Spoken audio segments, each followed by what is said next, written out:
بسم الله الرحمن الرحيم أمهلهم رويدا.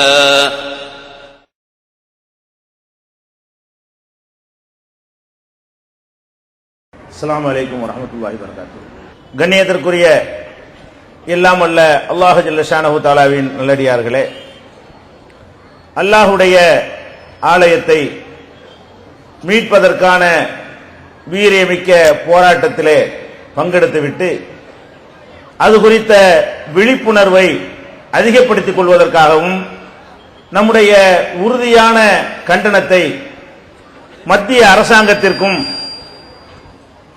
இந்தியாவில் இருக்கிற நீதித்துறைகளுக்கும் வருவாய்த்துறையினருக்கும் ஆட்சி அதிகாரத்தில் இருப்பவர்களுக்கும் தெளிவாக பதிவு செய்வதற்காகவும் இந்த கண்டன கூட்டத்திலே பெரும் திரளாக நாம் எல்லாம் குழுமி இருக்கிறோம். இந்த பாபர் மசூதி இடிப்பை பொறுத்தவரை இந்த வரலாற்றிற்குள் செல்வதற்கு முன்னால் இந்தியாவுடைய அரசியல் சட்டம் எப்படி அமைந்திருக்கிறது, அந்த சட்டத்தை பாபர் மசூதி விஷயத்தில் மீறிய அளவுக்கு வேறு எந்த விஷயத்திலாவது அரசு இயந்திரம் மீறி இருக்கிறதா என்பதையெல்லாம் தகுந்த காரணங்களோடு பட்டியல் போட்டு எத்தனை சட்ட மீறல்களை செய்திருக்கிறார்கள் என்பதை முதல்ல நீங்கள் எல்லாம் கவனத்தில் வைத்துக் கொள்ள வேண்டும். ஒரு நாடு பல்வேறு மதத்தவர்கள் வாழுகிற நாடு, பல்வேறு மொழி பேசக்கூடிய மக்கள் வாழ்கிற நாடு, பல்வேறு கலாச்சாரங்களை கொண்ட ஒரு நாடு.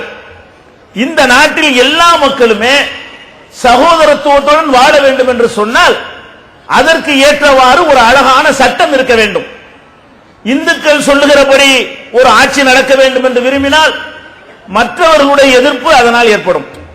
முஸ்லிம்கள் விரும்புவதுபடிதான் இந்தியாவுடைய ஆட்சி இருக்க வேண்டும் என்று சொன்னால் அது பெரும்பான்மையான மற்ற மக்களுக்கு அது அதிருப்தி தரும்.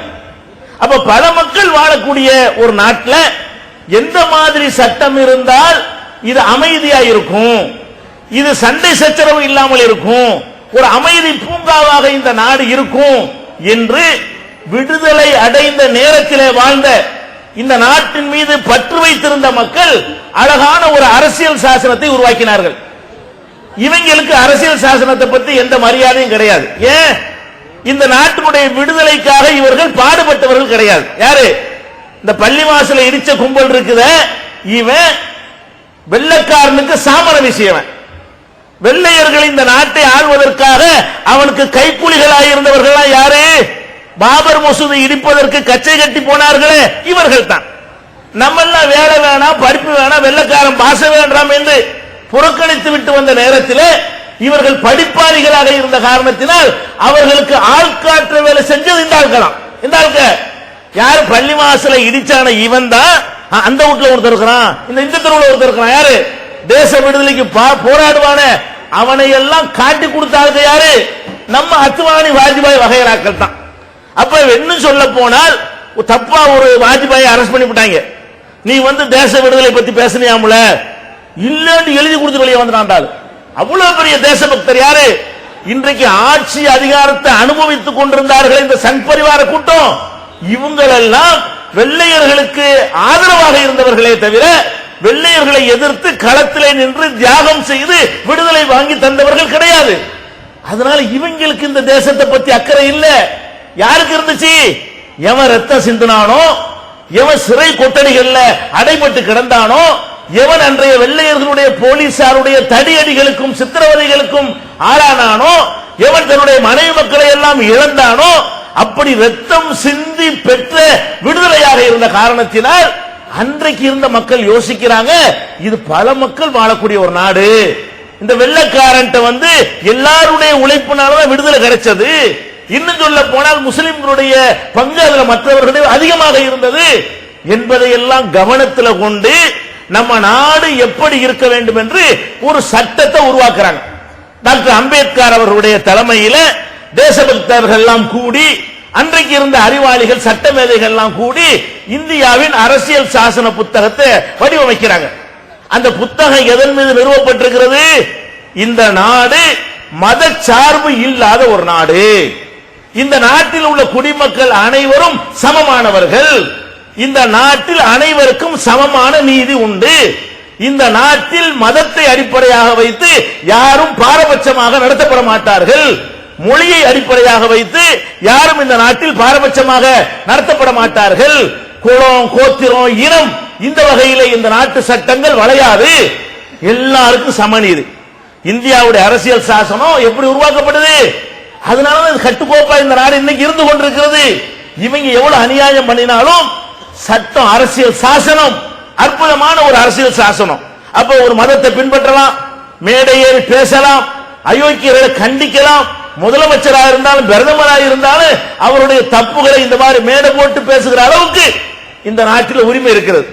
அப்படி ஒரு ஜனநாயக உரிமைக்கு உள்ள ஒரு அரசியல் சாசனத்தை தான் நம்முடைய முன்னோர்கள் வெள்ளையர்களிடம் இருந்து இந்த நாட்டை மீட்டார்களே, அந்த தலைமையை சார்ந்த முன்னோர்கள் அரசியல் சாசனத்தை உருவாக்குறாங்க.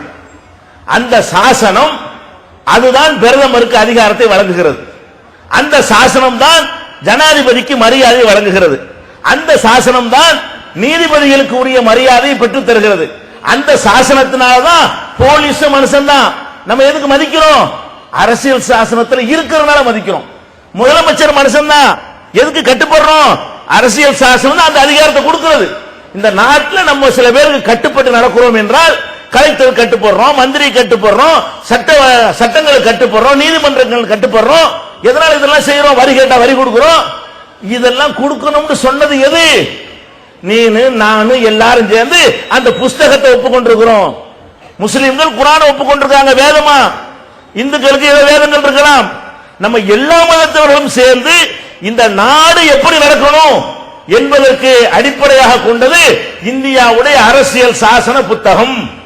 இந்த அரசியல் சாசனத்து புத்தகத்தை இந்த நாட்டில் பிரதமராக இருந்த ஒரு பையனும் படிச்சு பார்த்தது கிடையாது. அந்த அளவுக்கு நம்ம நாட்டில் அரசியல் சாசன மரியாதை என்ன? பெரிய பெரிய உயர் அதிகாரிகள், பெரிய படித்து விட்டு ஐஏஎஸ் ஐபிஎஸ் வர்றாங்களே, அவங்களாச்சும் முழுசா படிச்சிருப்பாங்களான்னு கேளுங்க, படிச்சிருக்க மாட்டாங்க. நம்ம முதலமைச்சர் படிச்சிருப்பாரா? படிச்சிருக்க மாட்டாங்க. போர் அடிக்கும் சட்ட புஸ்தகம்லாம். கதையா இருந்தா படிப்பாங்க, நாடகமா இருந்தா படிப்பாங்க. இதெல்லாம் படிக்கிறதுக்கு போர் அடிக்கிற காரணத்தினால அதுல என்ன இருக்குன்னு தெரியாமையே தேவைக்கு எடுத்துக்கிறாங்க. நீதிபதிகள் கூட அரசியல் சாசனத்தை முழுசா படிச்ச மாதிரி தெரியல. வசதிக்கும் தேவைக்கும் தகுந்தவாறு அங்க ஒரு பாயிண்ட் இங்க ஒரு பாயிண்ட் எடுத்து பேசுவாங்களே தவிர அரசியல் சாசனத்தை எவனும் படிக்கிறது கிடையாது. ஆனாலும் நம்ம அரசியல் சாசனம் வழங்கிய அதிகாரத்தை மக்கள்லாம் கரெக்டா மதிக்கிறோம். என்ன மதிக்கிறோம்? ஒரு 10,000 பேர் திரண்டிருக்கிற இடத்துல ஒரு 10 போலீஸா நிப்பாங்க. அவங்க துப்பாக்கி வச்சிருந்தாலும் 10,000 பேர் கொன்றுச்சா என்ன ஆகும்? ஒண்ணு பண்ண இயலாது. ஏன் கொந்தளிக்க மாட்டேங்கிறோம்? ஏன் அடங்கி போறோம்? புஸ்தகத்துக்கு மரியாதை கொடுத்தோம். நீங்க நான் ஒத்துக்கொண்டிருக்கிறோம், அந்த இடத்துல நான் உட்காரலாம், நீ நாளைக்கு அந்த இடத்தோடு காக்கியை கட்டிட்டு வெளியே வந்து நின்னிக்கலாம். எல்லாருக்கும் கட்டுப்படுத்தக்கூடிய ஒரு சட்டம் வேணும். அதனாலதான் பல மொழி பேசக்கூடிய நாடாக இருந்து இது துண்டாகவில்லை. பல மதங்களை கொண்ட நாடாக இருந்து